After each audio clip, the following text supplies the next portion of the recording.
Hello বন্ধুরা, travel with সায়ন্তর আরও একটা নতুন ভিডিওতে আপনাদের স্বাগত। আজকে আমার ট্যুরের চতুর্থ দিন। আর গতকাল আপনাদের দেখিয়েছিলাম ঝাঁসি থেকে হরিদ্বার আসার ভিডিও। আর রাত্রে এসে আমরা হরিদ্বারে ছিলাম ভারত সেবাশ্রম সংঘে। জায়গাটা খুবই মনোরম আর বেশ শান্ত আর সুন্দর। তো জায়গাটা আপনাদেরকে দেখাই, দেখুন। তো এই হলো ভারত সেবাশ্রম সংঘ। প্রচুর ঘর কিন্তু এদের রয়েছে, সবাই বাঙালি এখানে।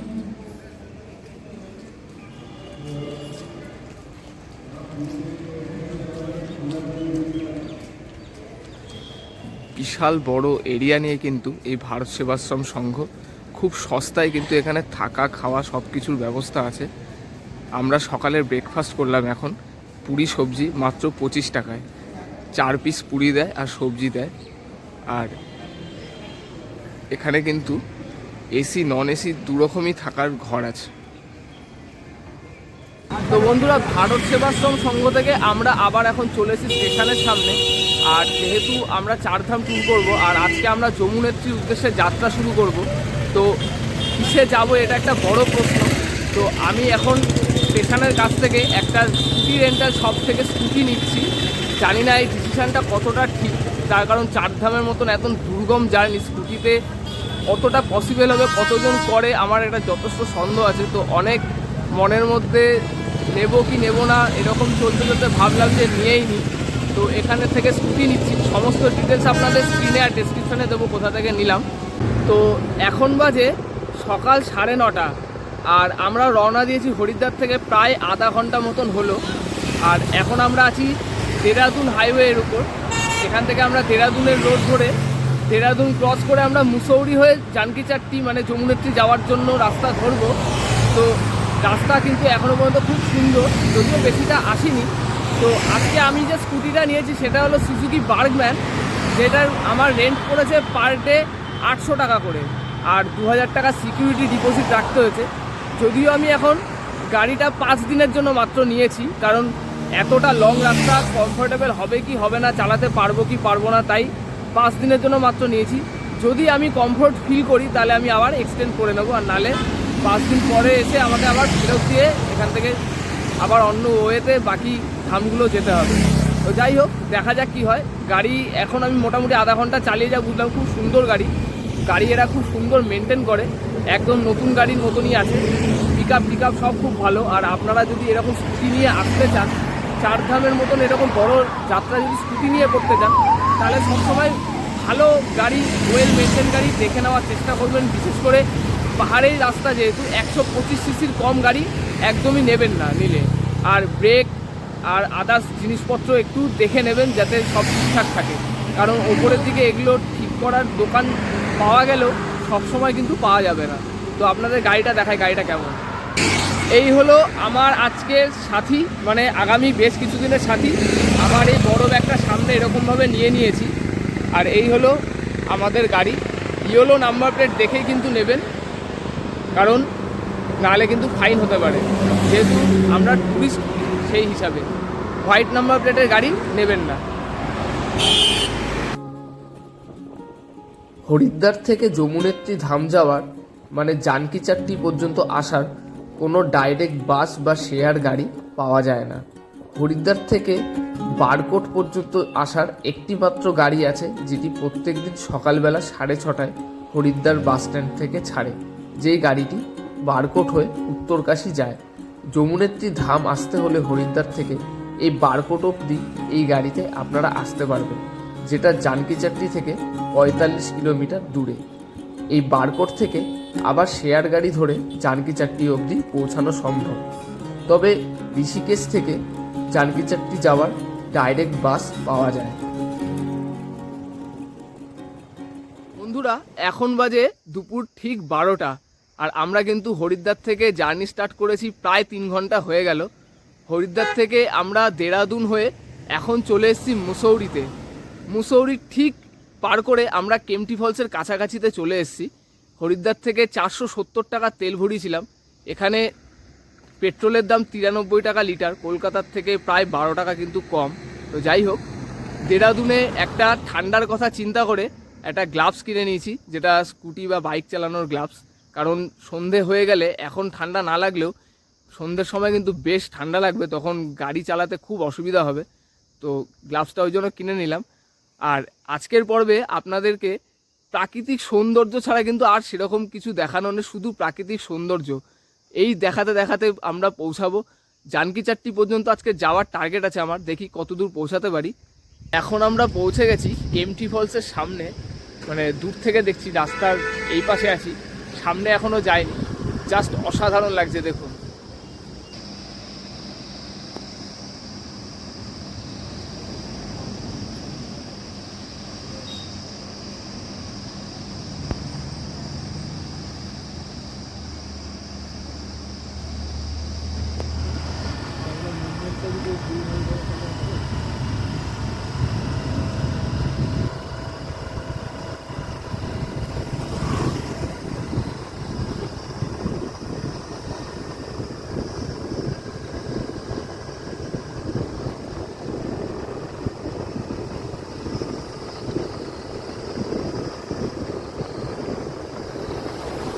এখন আমরা চলে এসেছি কেম্পটি ফলসের একদম সামনে, রাস্তার ওপরে দাঁড়িয়ে আছি।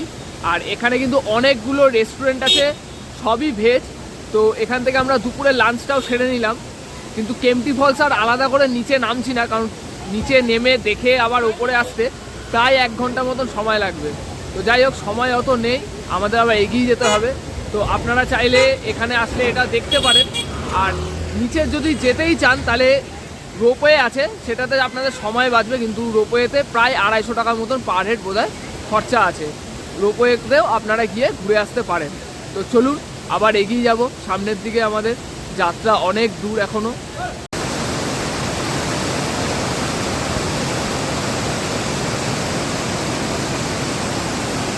দারুণ ওয়াটারফলস, প্রচুর জল আছে।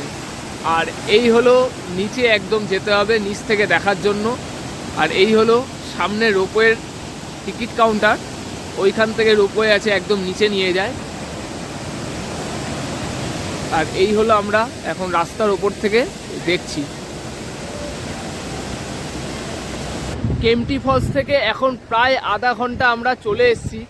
আর এখন কিন্তু আমরা যমুনা নদীর ফার্স্ট ভিউ কিন্তু অলরেডি পেয়ে গেছি। আমাদের সামনেই কিন্তু সুন্দর যমুনা নদী দেখা যাচ্ছে, পুরো নীলচে সবুজ জল, জাস্ট অসাধারণ লাগছে। আর জাস্ট ভাবুন, এখান থেকে 114 কিলোমিটার কিন্তু দূর যমুনেত্রী, মানে জাস্ট 100-125 কিলোমিটার দূর থেকে কিন্তু যমুনা বয়ে এইখানে এসছে। আর কত সুন্দর লাগছে জায়গাটা, দেখুন খালি।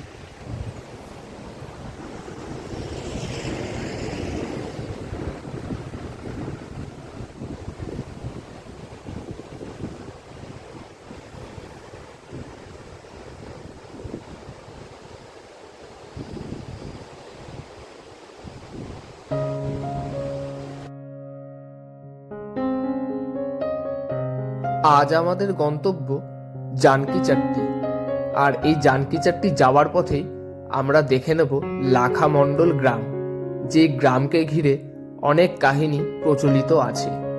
এই লাখামণ্ডল থেকে জানকীচাট্টির দূরত্ব প্রায় 70 কিলোমিটার মতন।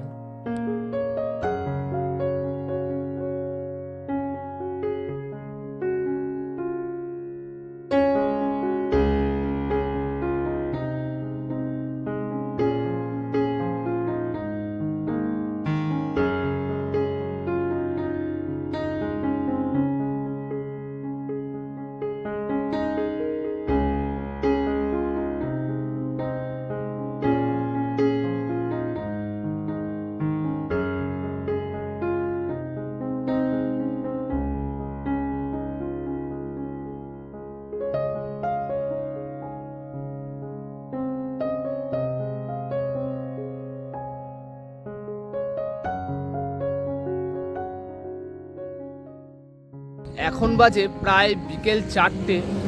আর আমরা এখনও যমুনেত্রী থেকে কিন্তু প্রায় 87 কিলোমিটার দূরে রয়েছি। তো যমুনেত্রী মানে জানকীচাট্টি থেকে, তো জানকীচাট্টি আজকে যে পৌঁছাতে পারবো না সেটা মোটামুটি কনফার্ম। তো যাই হোক, পিছনে সুন্দর যমুনা নদী বয়ে যাচ্ছে, দারুণ দেখতে লাগছে। আর জ্যাকেট ফ্যাকেট বার করেছিলাম মাঝখানে কেম্পটি ফলসের ওখানে, ঠান্ডা লাগছিল তখন খুব, কিন্তু এই দিকে কিন্তু আবার বেশ গরম লাগছে জ্যাকেট পরে। কারণ রোদের তেজও ভালো আছে, আর ওই দিকটাতে আবার তখন মেঘলা মেঘলা ছিল তখন। তো যাই হোক, আমি চাই যে গরমই লাগুক, কারণ বেশি ঠান্ডা লাগলে সেটা খুব কষ্ট, আবার বিশেষ করে স্কুটি চালিয়ে বা বাইক চালিয়ে। তো দেখা যাক আমরা আজকে কত দূর পৌঁছাতে পারি। সুন্দর প্রাকৃতিক দৃশ্য এদিকে, জাস্ট অমায়িক। এখন বাজে বিকেল 5টা, আর আমরা এখন আছি যমুনেত্রী থেকে প্রায় 65 কিলোমিটার দূরের একটা গ্রামে। তো এইখানে আমরা এসছি হাইওয়ে থেকে প্রায় 5 কিলোমিটার ভিতরে একটা ছোট্ট গ্রামের মধ্যে, কারণ এখানে একটা মন্দির আছে, যেই মন্দিরটা নাকি মনে করা হয় আজ থেকে প্রায় 5000 বছর আগে পাণ্ডবরা তৈরি করেছিল এক রাতের মধ্যে। সেই মন্দিরটা হলো লাখামণ্ডল টেম্পল। আসুন দেখে নিই কেমন এই মন্দিরটা। লাখামণ্ডল যে গ্রামে রয়েছে 1 লক্ষ শিবলিঙ্গ, যে গ্রামের প্রতিটি ধুলোকণায় রয়েছে মহাদেবের আশীর্বাদ। কথিত আছে যে আজ থেকে প্রায় 5000 বছর আগে এই জায়গাতে পঞ্চপাণ্ডব অজ্ঞাতবাসে থাকার সময় প্রায় 1 লক্ষ শিবলিঙ্গ স্থাপন করেছিলেন। তখন থেকেই এই গ্রামের নাম লাখামণ্ডল হয়েছে বলে মনে করা হয়। যদিও এখন এখানে একসাথে 1 লক্ষ শিবলিঙ্গ দেখা যায় না। কিছু শিবলিঙ্গ এই মন্দির আর তার আশেপাশে দেখা যায়, আর অনেক শিবলিঙ্গ নাকি এখন মাটির তলায় চাপা পড়ে আছে, যার ফলে এই গ্রামের বিভিন্ন জায়গায় এখনও মাটি খোঁড়াখুড়ি করলেই শিবলিঙ্গ বেরিয়ে আসে, যার এক একটির আকার এক এক রকমের।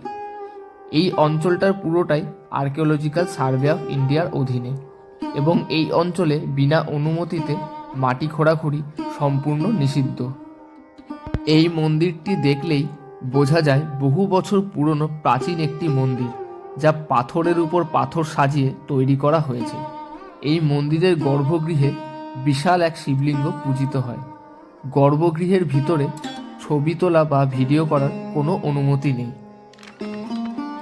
কথিত আছে প্রাচীনকালে কোনো ব্যক্তির মৃত্যু হলে তখন তার মৃতদেহ এই মন্দিরে আনা হতো, এবং তখন কিছু সময়ের জন্য মৃত ব্যক্তির মৃতদেহে প্রাণ ফিরে আসতো, অর্থাৎ মৃত ব্যক্তি জীবিত হয়ে যেত।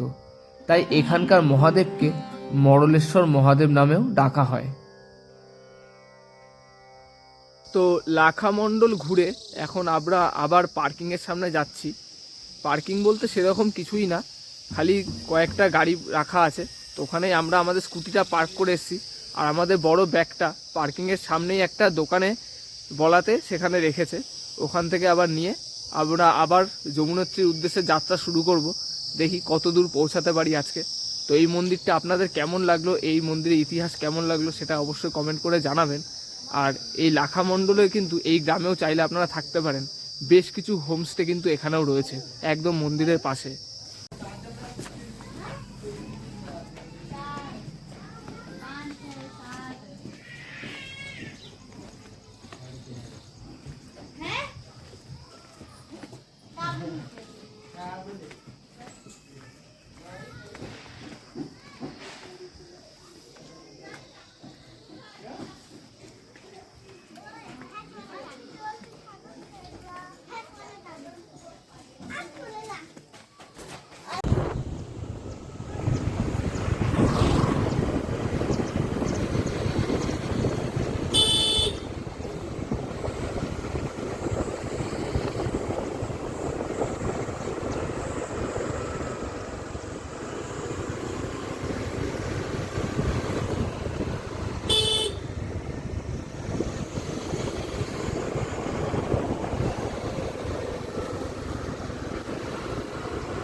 তো বন্ধুরা, এখন বাজে সন্ধ্যে 7টা, আর আমি এখন আছি পুথনর বলে একটা ছোট্ট গ্রামে, যেটা জানকীচাট্টি থেকে প্রায় 28 কিলোমিটার দূরে। তো অন্ধকার হয়ে গেছে, প্রায় 1 ঘন্টা হতে চললো। এখন অন্ধকারের মধ্যে দিয়ে প্রায় 1 ঘন্টা গাড়ি চালানোর পর অবশেষে ঠিক করলাম যে এরপরে আর না যাওয়াটাই বেটার হবে, কারণ লোকালদের কাছ থেকে শুনতে শুনতে আসছি, তো অনেকের কাছে শুনলাম যে এরপরে রাস্তা এতটা ভালো আর নেই, কিছু কিছু জায়গায় বেশ খারাপ রাস্তাও আছে, আর কিছু জায়গায় রাস্তা সিঙ্গেল লেনও আছে। তো তাই ঠিক করলাম এখানে থেকেই যায়, এরপরে আর না যাওয়াটাই ভালো হবে, কারণ অন্ধকারের মধ্যে পাহাড়ি রাস্তায় না চালানোই ভালো টু হুইলার। আর দ্বিতীয়ত আস্তে আস্তে ঠান্ডাটা এরপরে যত এগোবো তত বাড়তে থাকবে, তো এখন অতটা না লাগলেও পরের দিকে আরও ঠান্ডা বেড়ে যাবে যতটা এগোতে থাকবো। তাই আজকে আমরা ঠিক করলাম যে রাত্রে থেকে যাব। কাল আবার আমরা যমুনেত্রীর উদ্দেশ্যে এখান থেকে জার্নি শুরু করব। এখান থেকে জানকীচাট্টি যেতে মোটামুটি 1 থেকে সোয়া ঘন্টা লাগবে। তো আজকে আমরা যেখানে আছি সেই হোমস্টেটা আপনাদেরকে দেখাই। এখানে রাস্তা দিয়ে আসতে কিন্তু প্রচুর হোমস্টে আছে, থাকার কোনো অসুবিধা নেই, যে কোনো এক জায়গাতে অন্ধকার হয়ে গেলেই থাকতে পারবেন যারা বাইক বা স্কুটি নিয়ে আসবেন আমার মতন। তো চলুন আমার হোমস্টেটা আজকে আপনাদের দেখাই। এই হলো আমার হোমস্টে আজকে, নাম হলো হোটেল শ্রী জয়ানন্দ। এখানে হোমস্টের সাথে কিন্তু রেস্টুরেন্টও আছে এদের।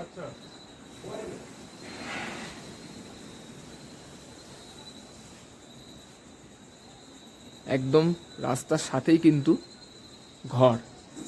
তো এই হলো আমাদের আজকের রুম,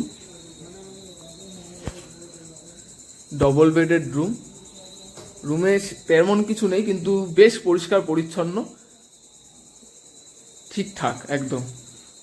আর এই হলো অ্যাটাচ বাথরুম রুমের সাথেই। বাথরুমও মোটামুটি বড়ই আছে, গিজারও আছে।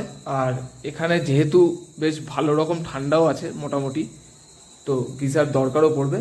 তো গিজার 24 আওয়ার্স অ্যাভেলেবেল এখানে। তো এই রুমের জন্য আজকে আমার ভাড়া পড়েছে মাত্র 600 টাকা। 800 টাকা চেয়েছিল, বার্গেনিং করে 600 টাকায় রাজি হয়েছে। তো আমাদের এই হোমস্টের লোকেশনটা কিন্তু বেশ ভালো।